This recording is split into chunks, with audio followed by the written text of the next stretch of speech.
A lot of things have happened in the past year. My job cut down on my hours, causing me to suddenly have spare time. Since I was hired into a full-time position right out of high school, I assumed I needed to walk into places to hand out resumes. I quickly found out that nearly all of the applications were online only. I must have filled out at least 100 applications in the time it would have taken me to drive to 3 different workplaces I'd been interested in. It became a waiting game, and I started to grow restless. I'd worked a full-time job for 10 years. I needed a hobby until I got a second job. Around that time, I accidentally got into hiking. I knew of some local trails, but never had the time to explore them. Some friends of mine invited me on one of their outings, and I agreed. We had such a fun trip that I found myself wanting to go out more often. Even after I picked up a part-time job, I started walking the trails whenever I could. I loved just hiking and seeing the new sights of the national parks I'd neglected to visit. I often put my earbuds in just to get into a good audiobook for hours on my days off. In the middle of summer, my set of friends planned a small weekend getaway. I couldn't afford to go with them, and they suggested we do a hike the day before they left, and for us to meet at the start of a trail none of us had taken yet. According to them, there were some nice caves hidden away along the path. I felt excited seeing something new. I packed my bag and set off on my way to the meeting spot. I worried about the weather on that day. It rained hard the night before. The summer weather brought some nasty storms on and off for most of the season, but the sky was bright, so I carried on. I got a bit turned around on the trails trying to find the right one. I also needed to rest a few times more than I normally do, due to the elevation of the trails. I've kept to easier trails, so I hadn't been fully ready for this hike. With the sun cooking my skin, I carried on hoping all of this was worth it. I made a few mistakes on that trip. Mistakes that nearly cost me my life. First, I got lost. I hiked up a high trail that ended in a cliff. I stopped to wonder where I got turned around. I slipped my bag off my back to drink some water and get out my phone. The signal wasn't great, but I took a photo to send to my friends asking if they knew where I ended up. I assumed I would be getting a message back shortly, mocking how lost I'd gotten. I expected them to have sent me some text by now, saying how late I was. My second mistake was that I got very close to the edge of the cliff to take that photo. I wasn't afraid of heights, and I should have been. My third mistake was I didn't put my phone away or put my bag back on right away. When the dirt and rocks crumbled under my feet, I dropped my phone trying to grab a hold of anything that might keep me from falling. My fingers caught the dusty, rough cliffside as I fell, causing some of my nails to break or get outright torn off. Within half a second, I found myself rolling down the cliff, my body getting beaten from the fall. My bag got hooked on a branch and I heard a pop from my shoulder when all my weight was supported on the strap for a few painful seconds. My arm slipped out and I started falling again. It was a miracle I didn't die from the fall. My body knocked some rocks loose. They came tumbling down after me. I sometimes wonder if it would have been better if I died on the way down. Nothing but pain and fear waited for me at the bottom of that cliff. I got knocked out for an unknown amount of time. At least I landed on my back, but my entire body hurt. I couldn't sit up for a long time. I just mentally cursed myself for being so stupid. The relief of being alive faded the moment I saw how bad my situation looked. My foot and ankle hurt like crazy. I managed to sit up, and my body turned cold. The rocks that rolled after me had landed on my foot, pinning it to the ground. I forced myself to lean over, trying to dig at the ground to get it free, but found it impossible. I landed on solid rocky ground. My foot was most likely broken and pinned between literally a rock and a hard place. No matter how much I struggled, it wouldn't budge. I nearly passed out from the pain the first time I moved my ankle trying to pull it free. I acted slower after the first failed attempt to try and figure out just how screwed I was. I wasn't sure if I sent that text to my friends or not. I looked around, not seeing my bag or my phone, and there was a good chance my phone was in a million pieces on the side of the cliff. With some effort, I saw my bag tangled up on the cliff. It was brown, so it blended with the cliffside. I kept cursing as I thought about what to do. If my friends didn't hear from me, they would call the park rangers, right? I just needed to wait for someone to find me. But how long would that even take? Hours? Days?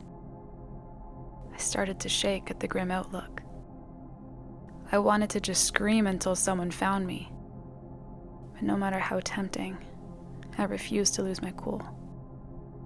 If I panicked, I could hurt myself. I didn't have any food or water. Conserving my energy was ideal. I hated myself for not looking up any survival tips before I started hiking. It was only just walking around. How dangerous could it be? How could anyone be so dumb? I regretted a lot of choices that led me to that moment. With my head swimming, I just laid back down. I used my arm to block out the sun from my eyes, silently praying someone would find me soon. I did let myself cry for a little while on the first day. I needed to get it out of my system. Hours passed without any sign of help arriving, and my leg wasn't looking great. Someone needed to show up soon or else I risked dying from an infection. I noticed some blood seep from under the rock, but I couldn't do anything about it. Unable to do much else after the sunset, I let myself fall into an uneasy sleep. My body was so exhausted I passed out, despite how hard and uncomfortable the ground felt. A smell caused me to open my eyes at the crack of dawn, the light low and gray. Turning my head, I saw something that made my heart skip a beat twice. First, my water bottle had been placed right next to my head. I grabbed it, not thinking about why or how it got there. I took a few sips, forcing myself to not drink the entire thing. Then I focused on what woke me up. The sight caused my heart to nearly stop. A few steps away from me was a pile of something that took me a few seconds to clue in. A heap of small dead birds with their heads twisted off sat already starting to rot. I gagged, but kept my water down. My stomach hurt from hunger and then twisted from nausea. My head started to swim with fear. Who killed so many birds, and why did they put them next to me? How did I not wake up to the sound of someone moving around? And why didn't they help get my foot free? I had too many questions and no answers. I almost considered an animal of some sort killed the birds, but an animal would not have brought my water bottle over.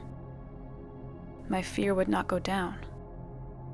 Someone had been there that night. Instead of helping me, they left a strange warning. Was it a warning? If so, why leave some water? Did they drug or mess with my bottle in some way? The sun came up, giving me enough light to look around for footprints or any sign of another person from the night before. My heart sank when I didn't see my bag caught on the cliffside. Someone had definitely taken it.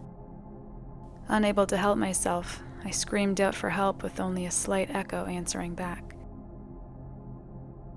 I spent the second day making no progress on freeing my foot. I wasted some water trying to see if it might make the rock slippery enough to pull my ankle free. At least it was cloudy that day. By the end of the day, my exposed skin was red. If it wasn't so cloudy, I would have had some serious burns by then. My throat hurt from the thirst and my stomach twisted from the smell of the dead birds that cooked in the sun all day. I thought people could live a few days without water, but in the direct sunlight, I would sweat out what I had drank. An infection from my broken and cut up foot might not be fast enough to kill me before dehydration did. I fell into an uneasy sleep a few hours after sunset. My entire body was in pain and my hope slowly fading. To keep sane, I kept thinking of the food I wanted to eat once I got back home. If I was rescued, I wanted to eat an entire cheesecake, maybe 2. The simple goal was enough to ease my nerves to fall asleep. That night, I found out who left the dead birds. A small noise woke me. I reached over in the dark to my water bottle for a sip, and to my shock found it full. It also felt cold. I drank down the fresh water, not caring about how it got there. I needed to live first, then worry about who refilled it and yet didn't fully rescue me. The sound that woke me came again. I'd completely forgotten about it because of the fresh water. I sat up to try and find the source of the sound. At first, I thought my mind was just playing tricks on me. Then, a small voice came. Hey. The single word faintly echoed through the rocky area. My mouth opened to respond, but I froze when my eyes landed on the source of the sound. A dark shape sat on a branch of a tree in the distance. It looked like a person, wearing a furred poncho, sitting like a frog. The hood of their homemade coat over their head made their face look pitch black. What nearly gave me a heart attack was a set of glowing eyes set in that dark face. Hey. The voice came again from the person. No, it wasn't a person. After looking at them for a bit longer, I noticed the exposed dark arms looked too long and thin. The hands with extremely long fingers tipped with claws. It might be saying a single word, but that didn't make it human. The voice was almost normal and sounded lazy. I tugged at my foot, trying to get it free. I could not be out here with this thing watching me. A flash of pain went right up my leg. I moved my ankle in a bad way. The pain was almost enough to make me pass out. I got dizzy and needed to go back down. My body shook from so many emotions and stress. That single word came, almost sounding concerned. Hey. I refused to respond to it. Unable to help myself, I passed out again. I prayed that what I saw watching me had only been a nightmare. I woke up again a little after sunrise, my strength fading from being outside in the elements for so long. At least the pile of dead birds was taken away. A single dead rabbit in their place. Next to my newly refilled water bottle sat something that would have been useful if it wasn't broken. My cell phone broke into a few pieces on the way down the cliff. Each piece had been neatly organized together. I no longer could pretend that creature was a nightmare. Something watched me in the night, trying to be useful in its own way. Something scratched my arm when I moved, so I turned my head to find a branch with some leaves still attached. I wondered what that was doing there. When the sun came up, I figured it out. I was able to stick the branch in a crack on the ground and hide under the small bit of shade it provided. My already sunburned arms hurt like hell. My face stung from sweat and burns. I couldn't stop myself from drinking the entire bottle of water that day. My stomach hurt like hell from only drinking the past 2 days. A fever set in from an infection on that day. I didn't have much longer, I knew that. I needed a knife or a sharp rock to free myself in the most gruesome way possible. I considered if I could even cut off my foot, I could just die from blood loss in the process. If I died, at least I wouldn't need to be stuck in this heat. Near the end of the day, thunder signaled a storm rolling in. At first, I felt happy about the rain. The storm clouds blocked out the sun and a downpour started. Soon I became soaked, the hard wind cutting down right to my bones. I shivered on the cold, hard ground, unable to do anything. I didn't even have the strength to make another attempt to free my foot. I went in and out of sleep for a few hours, my fever growing due to the rain. My eyes cracked open in the dark. My chest was so heavy I could barely breathe. The sound I didn't want to hear came, but it was far too close. Hey. I lifted my head to see the creature from the night before, sitting on my chest. The glowing red eyes squinted in a smile. I saw dark teeth shining in the night. Too many teeth for that face. My mouth opened to respond, but I found my tongue too heavy. The thing reached out a long arm to take my water bottle. With some issues, it twisted off the lid. With one large hand, it lifted my head enough to let me drink. Most of the water spilled out around my mouth, and I coughed hard for a few minutes. The fever tore through my body and my skin burnt to hell. Even the pain of my broken foot took the back seat to a pounding headache. I wondered why this creature was keeping me hydrated, and yet it didn't try to get my foot free. The thing got on all fours over top of my body to slowly shuffle back. Those red eyes never left my own.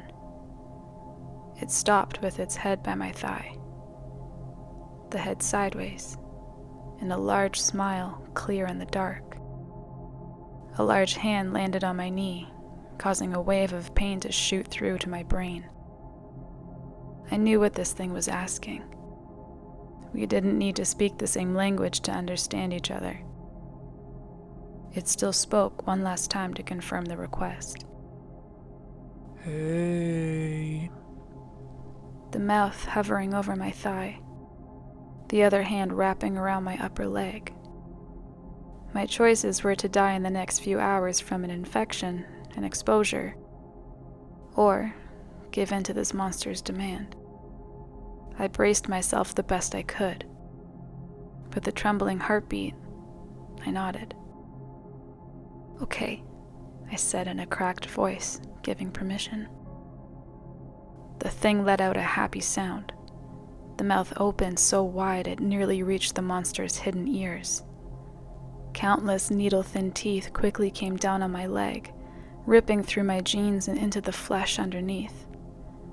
I screamed, but didn't have the strength to fight it. I only stayed awake to see the second bite. The pain shut off my brain, and I thankfully fell into a dark nothingness I expected to never wake from. But I did wake up. Weak, but alive. My eyes opened to a hospital room. The recovery took a very long time. I was told I'd been found in a strange way. A pair of hikers had been going down a trail when they saw an oddly shaped figure drag my body into the middle of the path and then run off into the woods.